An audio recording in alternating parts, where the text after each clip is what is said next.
All right, I'm preparing to live stream the meeting. And now this is telling me that we're live on YouTube. Preparing to live meeting. Yes. So I needed to pause this. Yes, yeah, because otherwise it'll start uh, pumping out the sound. All right, so I think we are live. All right, sweet. Yeah, welcome to Data Science Club, however many we have. And Ravi and I today are going to continue working through some SQL stuff. We're going to use the Kaggle tutorials. I think last time we did this, we got through, it's a 6-part intro to SQL. So last time we made it through parts 1 and 2. This time we're going to hop into part 3 and hopefully get through at least part 3 and 4. But we'll see how that goes. Let me see if it'll, oh, you have to enable me to share my screen. Oh yeah. All right. I have enabled that setting. All right. Yeah, and so if anybody who is watching this video just for the first time, I would suggest going on and checking the first part that we had. There is no part 1 next to the video name, but this is going to be in continuation with what we did last time. So it would make more sense if you started from the first part and then come back to this video. Yeah. So I just went to Kaggle.com, and then under Kaggle.com there's courses, and then scroll down and there's Intro to SQL and Advanced SQL, micro challenges, all sorts of fun things in here. They've added a lot of stuff recently. So we're going to go into Intro to SQL and go to number 3 here. And we're just going to go straight to the exercise and hope that we can make it work. And if we can't, then we'll look back at the notes. Yeah, and I mean it's a good exercise if you go through the notes first, because that will give you a good understanding of what the exercise is going to be about. But the way we like to do it is we go to the exercise, and then once we run into issues, then we go back to the notes. Yeah, absolutely. It's a little bit like attempting to do your homework before you've been to lecture. Sometimes you get lucky, and other times it just gets you ready to know what questions to ask when you get there. Yeah. All right, so let's see. So we're going to query using group by in this one. All right, and we're going to use it to answer questions from the Hacker News data set. And then we're going to do, first we got to import these libraries. See, this is just for setting up this notebook on here. If you were going to do this on your local machine, I don't think you'd need this cell here. Yeah. All right. Okay, and then this next piece is actually doing our initial fetching of the data set so we have access to it. So from google.cloud, we're importing BigQuery. So BigQuery is the Python module that we're using to do our SQL queries. And specifically, we're doing it on databases that are inside of the Google Cloud database. So it looks like we're getting the Hacker News data set from the BigQuery public data. And more specifically, we're going to look at the comments table inside of that data set. So this is just the header of that comments table. And so you can see we've got ID, author, time, what the comment was, all those sorts of things. So let's keep on scrolling down. All right, so now we want to find authors that have a lot of comments. So let's see. So they want to send notifications or like little award flags to people that have posted more than 10,000 times. Let's see. All right. And so this is an example query. So we'll comment this.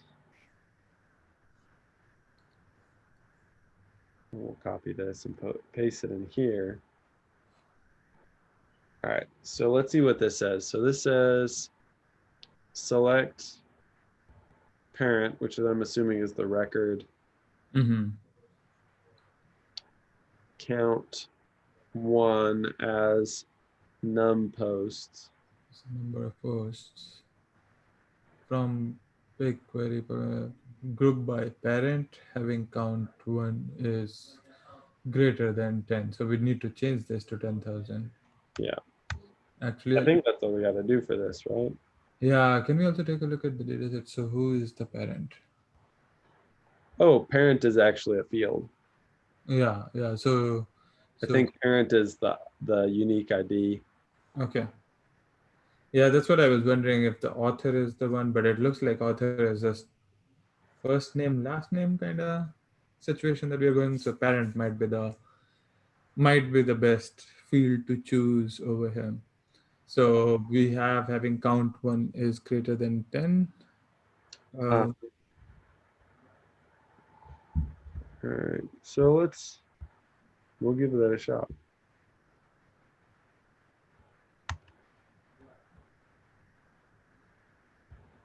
Incorrect. Oh, num posts.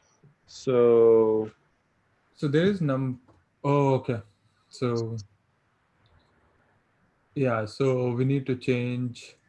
So we have num posts and we need yeah, author we rather need than, author instead. yeah. So select author, comma, and group by author. Okay. Yeah, so this basically what it's doing is it's similar to group by function that we have in pandas. If you guys have been working in pandas a lot, it's basically every entry that you have for this author, they all get combined, and then you can do some statistical stuff on it. You can find average of one particular field based on what, if the field is numeric or not, or you can find out a count of how many entries were there within each group. So like ERU, he has posted 10,448. So his group, once you group by, his group has 10,448. So we count all of them and add them as a single row. And then in our last section kind of where we kind of filter those results. So we have got a subtable out of that. We have author and number of posts, and then we do when the number of posts is greater than 10,000. That's the only time you keep that in this sub database that we are creating. Yeah. No, I absolutely, absolutely. All right. So now that we've done that, we can come down and do the second part, which is how many comments have been deleted. Let's see. So if a comment was deleted, then the deleted will have a value of true. Okay, so Yeah. So we need to first copy this entire thing again, I guess. Yeah. we'll copy this. Okay. So So what was the we're gonna entire question? do deleted. Yeah. So we just need to check if deleted, when deleted equal to is all right. Let's see. So it's just, so we want author with Oh, I think deleted. this is the previous one, right? Oh, yes, you're correct. So we still want to know the author, but then we want to know, We do want count one as well. So we need another field. We can have select author, comma, deleted. Oh well, No, we won't have that. Because we want only the ones where deleted is true. Yeah. Um, Can we take a look at the question again? So how many yeah. comments if a comment was how many comments have been deleted? If a comment was deleted, then oh, actually, we don't even need author over here. It's just total number of deleted comments.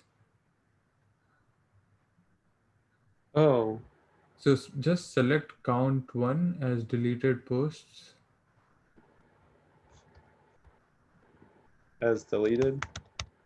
Yeah, maybe just deleted. Group by. Well, do we need group by over here? Um, I mean, this entire section is for group by, I know, but can we try just can we delete the rest of the stuff after group by and just have when when oh, you know what? This is just where we're supposed to put in the number of. Hang on. This is just where we put in the number of deleted posts. okay. This is where we actually run our query.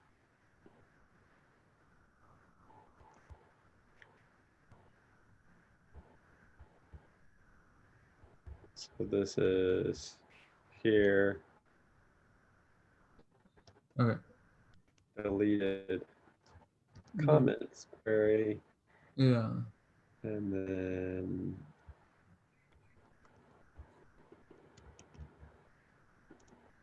I'm just gonna get this set up. I mean, we could go ahead and do it as a data frame.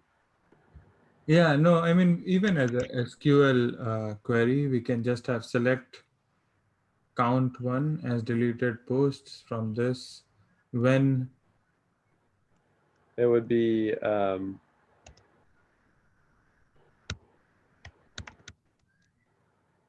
deleted posts like this.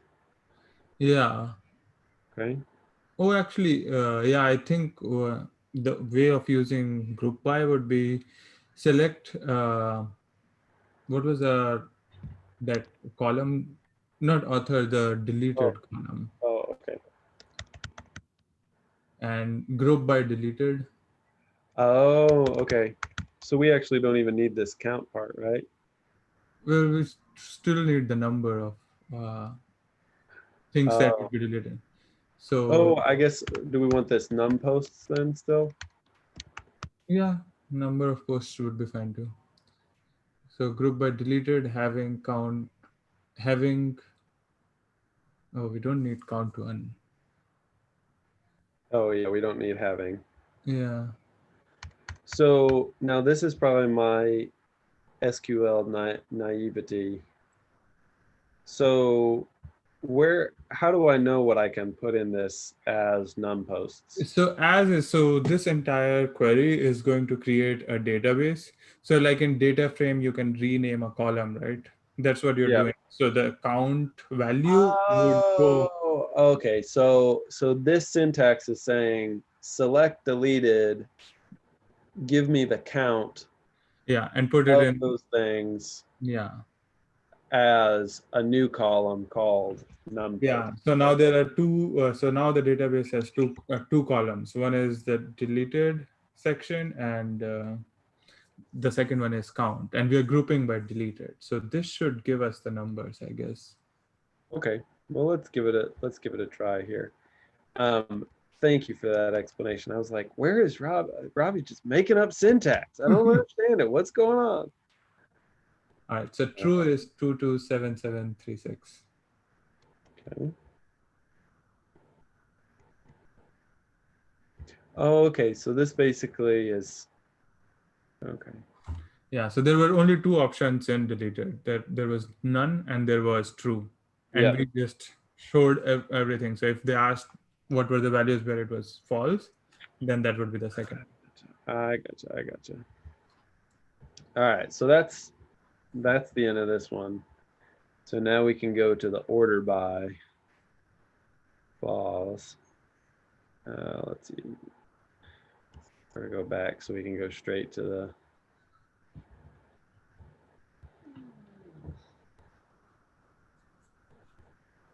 All right. Again, these are just the learning tools. Mm-hmm. And then it looks like we're using a different database this time. We're using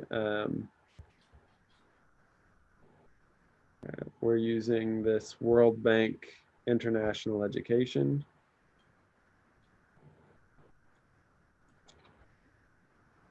Again, using BigQuery, which is the Google Cloud SQL query.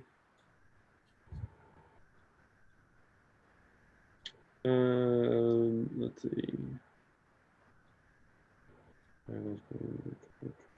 Okay, so this is the header of that.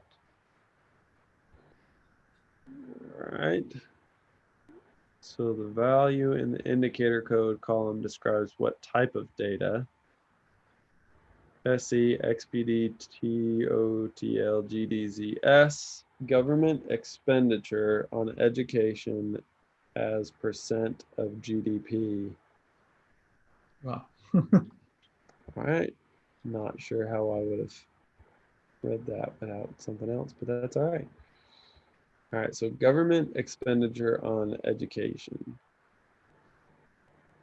So to answer this question, consider only the rows in the data set corresponding to the indicator code SEXPD total GDZS and write a query that returns the average value in the value column for each country in the data set between the years.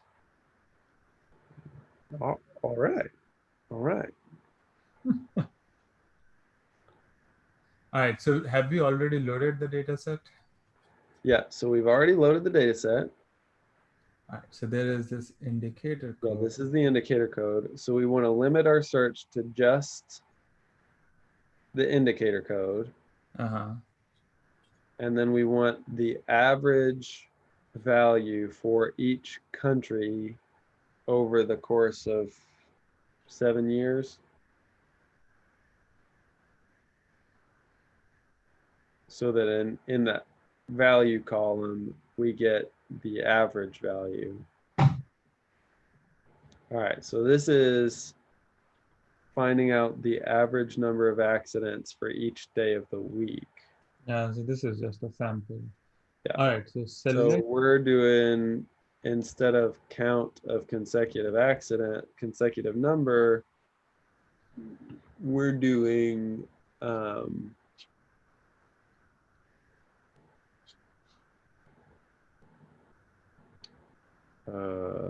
let's see, number of accidents. Okay, so we're counting the indicator code, right? Yeah, and they had a specific indicator code that they were looking for.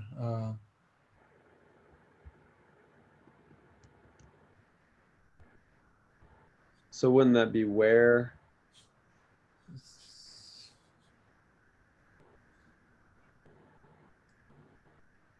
So we do still need more, and from what it looks like, we do need to group by the year and the indicator code and the country, so that we have one single row where we can have three different characteristics, and then we order it by. Or actually, we do not need. Yeah, so Date. we, Sorry, we do not need year. We do need just need to group by the country name, I guess. Can we go up and see the question a bit more? yeah, All right. So, so which countries spend the largest fraction of GDP on education? Consider only the rows in the indicator code this and write a query that returns the average value in the value column for each country.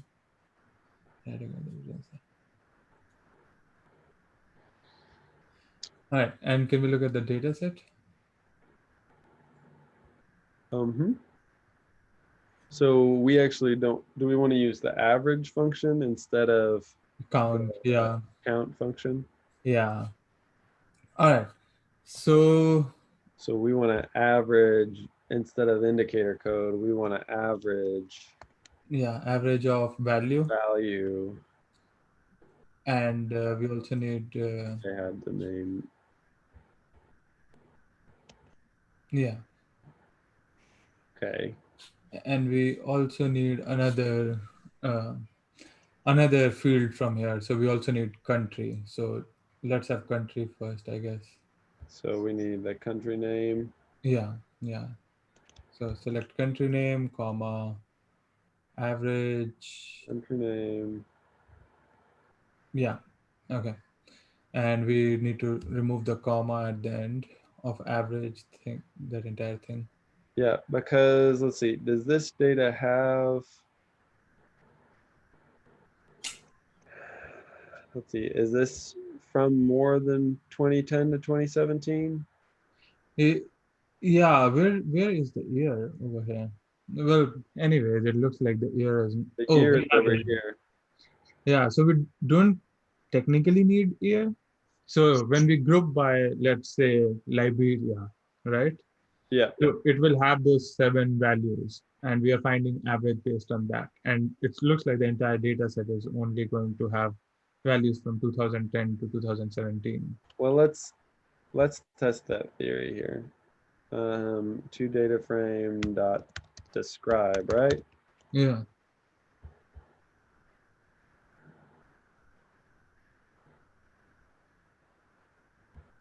Mm. Huh. Oh, this is the max results. Let's just take that off.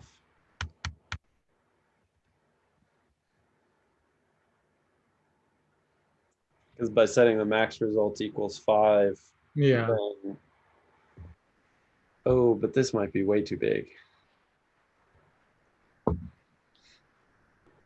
that's true. Let's cancel that maybe. And we'll set max results equals 5,000. Because, okay. So the maximum is 2017 and the minimum is 2016. We Yeah, could just try it without doing anything about the year. And then if it's wrong, then we know we got a limit to the year. yeah, yeah. So we need where indicator code equal to the one that they had specified. Okay. So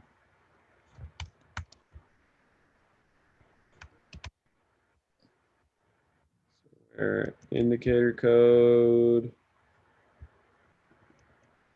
Equal to All right. What's the syntax on that? Is it all capital? so I think equal to works. I think is also works. Let's try with equal to, just equal to sign. Oh, okay. Just the equal sign.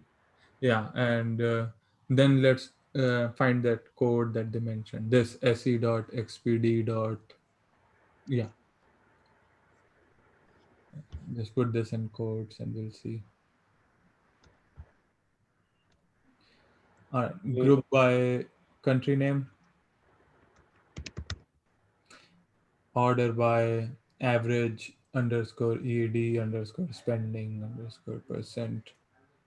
And then you can specify, did we want it in descending order or ascending order? Spend the largest fraction first. So we want Descending, yeah. descending. So DESC, the we have it, yeah. Oh, okay, up here. Yeah. Yeah. Okay, so let's give that a run.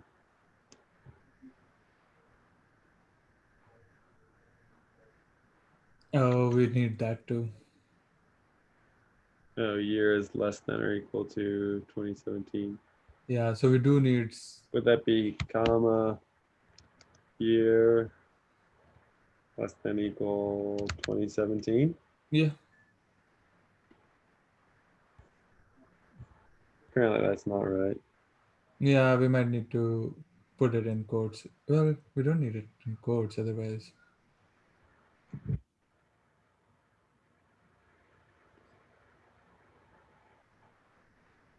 Should there be a logical operation like and here? Oh, that makes sense. Yeah, maybe we can try that. Yeah. Well, the results don't look right.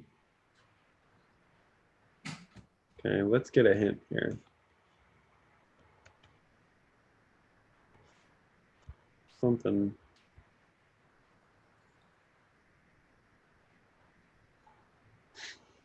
Okay, well, we got that part right. it's just Uh, it's just the where section where, yeah, it has been a while since I worked on SQL queries, but it is, I think you're right, and it makes sense. We might have to put it in brackets or something. yeah, do we want to go to, let's go to the documentation before we look at the solution. Yeah.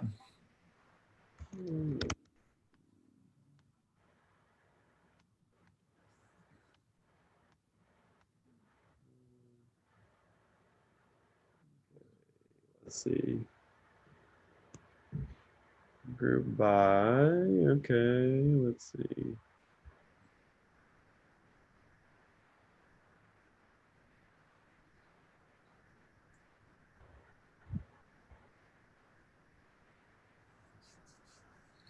Surprisingly, not a lot of where Not being seeing used. any where columns here.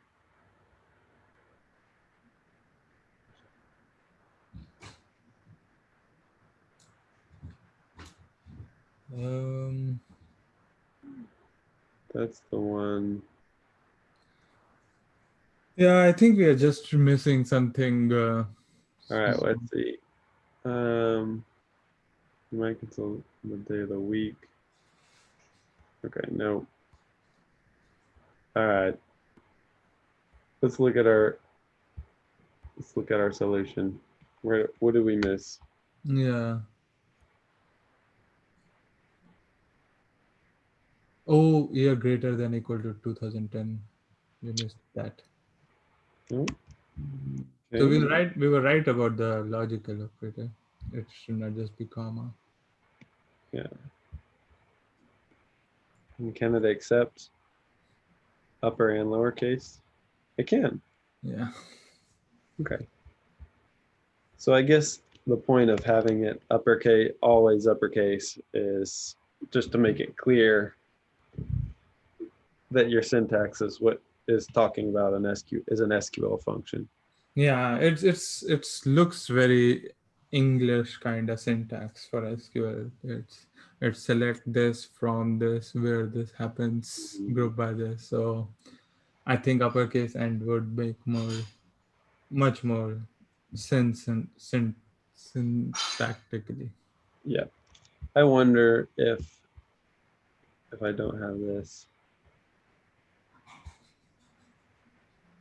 So in this one, it does specify what's the thing that we are missing. I think I know why. I think it's because the data set only goes to 2017. And Okay. so the learning tools is explicitly checking for this year less than or equal to 2017. Okay. Because if you notice, the answer doesn't change. So it's just explicitly checking that piece. So it looks like Cuba spends the most on education as a part of its GDP, Yeah, which but is, almost 12.8%. yeah, pretty interesting. All right. Identify interesting codes to explore.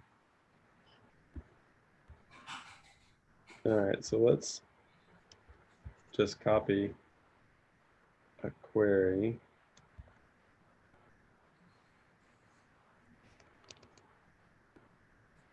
Okay, so you should have one row for each indicator code. Thousands of codes in the data set, so it would be time consuming, but many codes are available for only a few countries. You might restrict yourself to codes that are reported by many countries. Write a query that selects the indicator code and indicator name for all codes with at least 175 rows in the year 2016.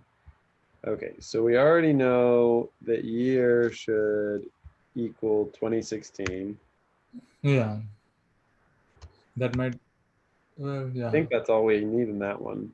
Yeah, I don't think it needs year equal to 2016 or anything. And then we know that we need indicator code, indicator name. Average of indicator code or count Yeah, one. count, Just one would be just fine. one. Okay. As num underscore rows. And then group by indicator code. So we might want to group by both. Well, it should be the same. Or I mean, We might want to group by both indicator code and indicator name.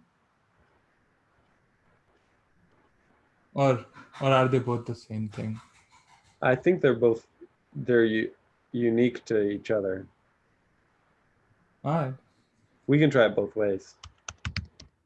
Yeah. And we want this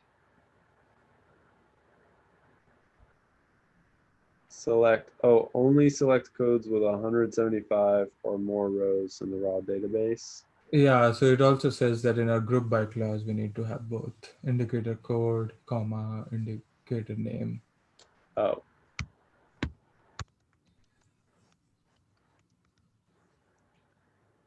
And then Having, so after group so we having, can go back to this one. yeah, so we need having count one.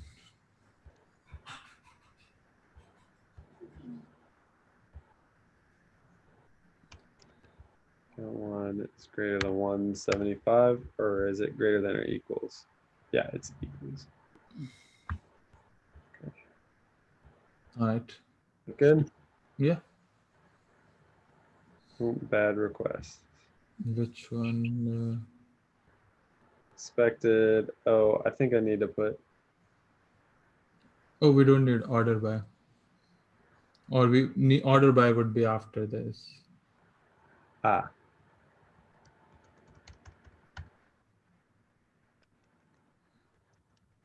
Yeah.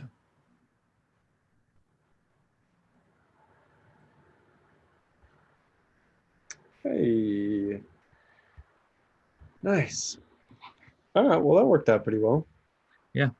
Yeah. It's so if people are familiar with pandas, it's easier to get into SQL because you are kind of trying to do the same thing. I mean, it's basically like you have group by functions, you have filters and pandas, you have sections where you are checking stuff. You can order your stuff in ascending, descending order in pandas as well. So you have most of the things that you're doing in pandas. You can do it in your SQL queries as well. It's just that the format changes. Yeah. Even then, I feel, for me, I find both of them to be sufficiently um, English language syntactically so that it's not very complicated in both. I know SQL functions can get really, or SQL queries can get really complicated as well. It's the same case with pandas as well. You can do so much stuff that you won't remember everything. But Yeah, yeah, but just knowing, it's almost like learning the art of asking the right question. yes. Which is just it is interesting that if you can go ahead and ask the right question, you can really get really nice and tidy answers pretty quick. Yes. Yeah, I like SQL. It's good. It's good to know for other folks as well. Like we mentioned in the last video, a lot of your data sets that you're going to receive are going to be in the form of a database. They might not always be in the CSV format. So knowing things over here, how to run SQL queries is going to be useful in the future. Yeah, and Pandas doesn't do a great job of scaling up to tens of thousands of Yeah. rows. So if you can go ahead and ask a question that'll narrow the field first in SQL, and then you can do the rest of it in Pandas, Yeah. that's often going to be helpful. So very cool. Well, yeah, until next time. All right. Talk to you guys next time.